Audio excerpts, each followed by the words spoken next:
This machine is modern dystopian infrastructure. You can use big words like that?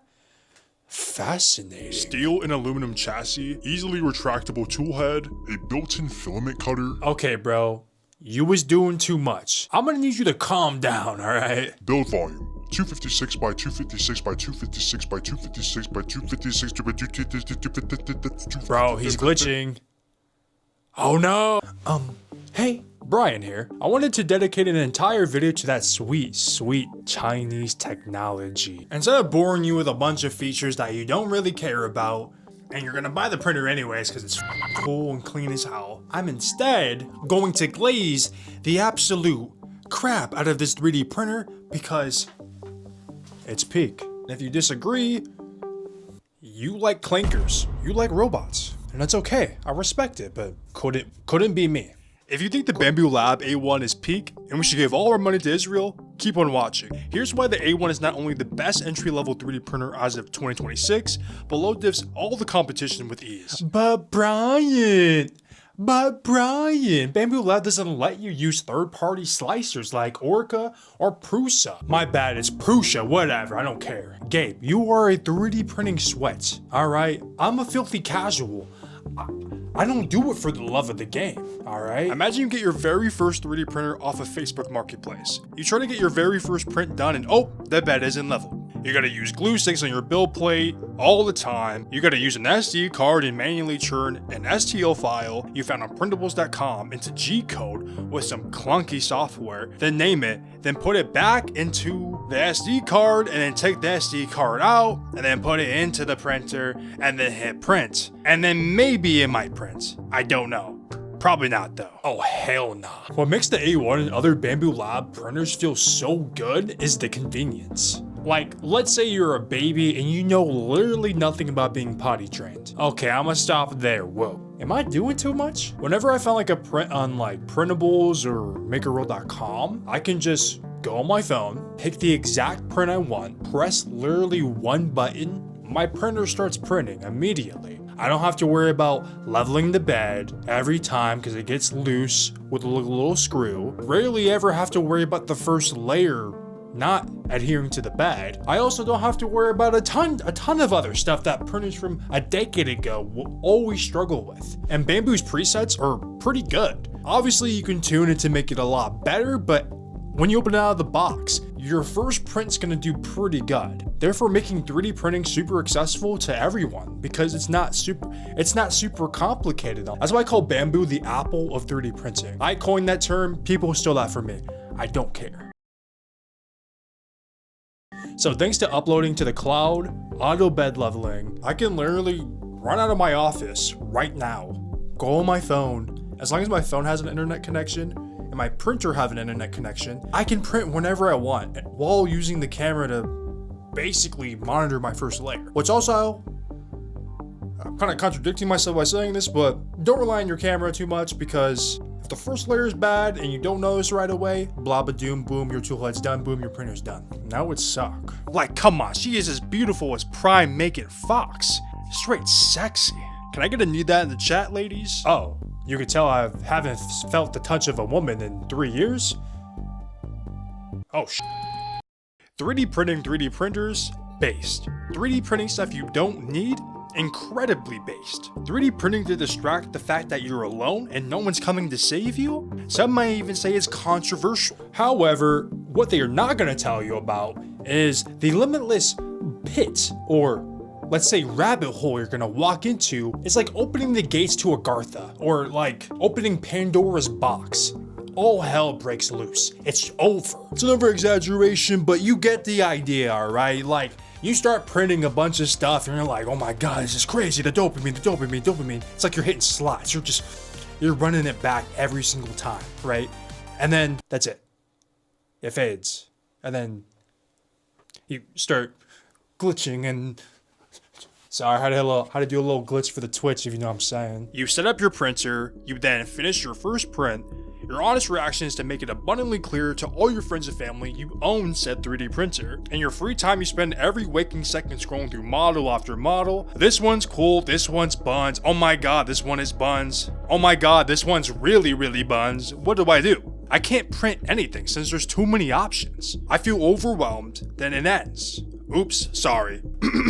What I'm actually trying to get at here is at a certain point, you lose that dopamine you get from your first 5 prints. Since there's too many models to print from, you end up not printing anything at all. So where does it end? When we go back 10 years ago, 3D printing was such a small and niche community with a bunch of Reddit posts saying, hey, how do I fix this? Hey, I got this print file, but it's gonna cost 50, 20 bucks. It might be free, but I need to pay my bills type shit. And basically, if you owned a 3D printer at that time, you basically had to do maintenance on it pretty much every few weeks because something would break or something would get stuck or it would just fail to print, so you gotta troubleshoot, right? Which is a pain in the I'm good on all that. Bro, you're glitching again. You can stop now. 3D printing your problems away is kind of cliche, yet super true and real and based.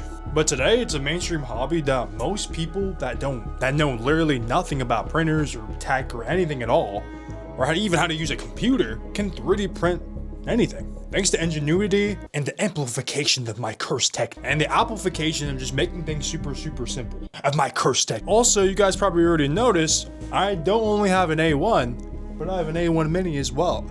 So I know ball.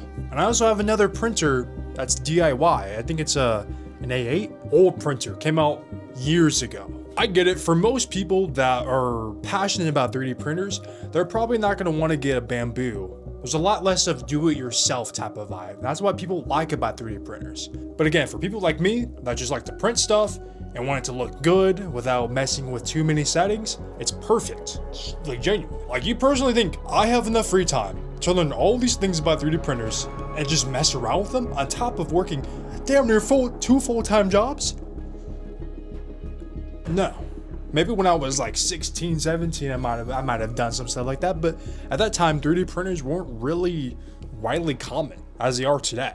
They're mainstream nowadays. Like my A8 is pretty cool, but there's always some problems preventing me from printing. Isn't the whole point of having a 3D printer to print stuff, right? Like, I don't want to sit there and troubleshoot every other week as to why it's not printing the thing I want to print. All I want out of a printer is to find a file I like, print it, and I want it to look good. That's all that really matters. And don't go in my comments saying hey, if you don't know anything about 3D printers or know how to fix them, don't be using them. Actually, Bartholomew Eugene Jackson, I am coming for you. The rocket's on its way. Like, boys, ladies and gentlemen, like, the possibilities are endless. So there's this show called Don Don. I really like it. It's an anime, of course.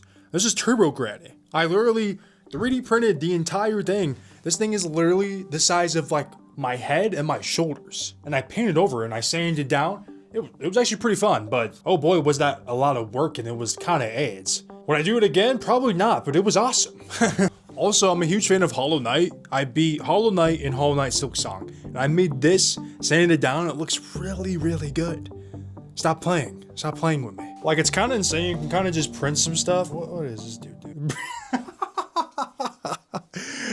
This is what my friend just sent me. This is my best friend rock climbing. He looks like an idiot. It's super dystopian that we went from printing stuff on pieces of paper to where you can basically print 3D objects up to the imagination. Like, you can print a boat, you can print a sword, like a sword that's the size of a human. Like, it literally is like crazy. I can't wrap my head around it. There's too much to do. I lose myself in it. There's so many options, I don't even know what to print. I'm just sitting there like, I'm scrolling.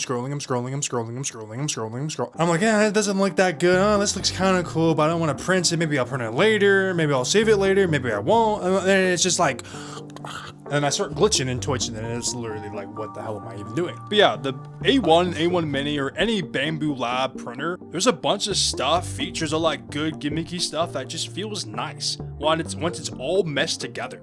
It gives you the best experience possible. 3D printing is sick as hell, so I would urge you to get a 3D printer as soon as possible. More specifically, get one from Bambu Lab. I mean, there's other options like, let's see, Prusa, it's expensive. Creality's a good one, but not as simple as Bambu Lab. So I'm just gonna put it there. And if you don't get a Bambu Lab, well, get a Creality, I guess. Get like a K1, K2, right? K2 Plus, K2 Pro.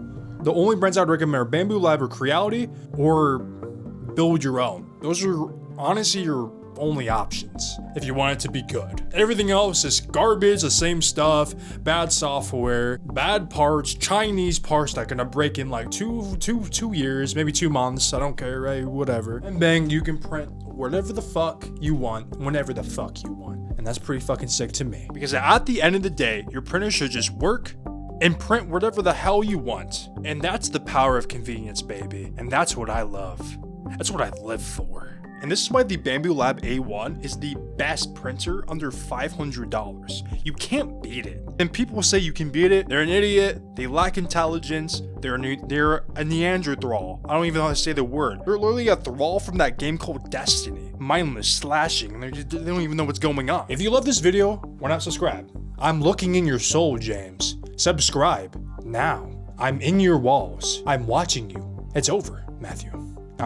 Also, if you guys want to see more videos like this, make sure to like and comment what you think below as well, so I know you guys actually fuck with this type of content, right? Let me know. I'm here to make whatever you guys want.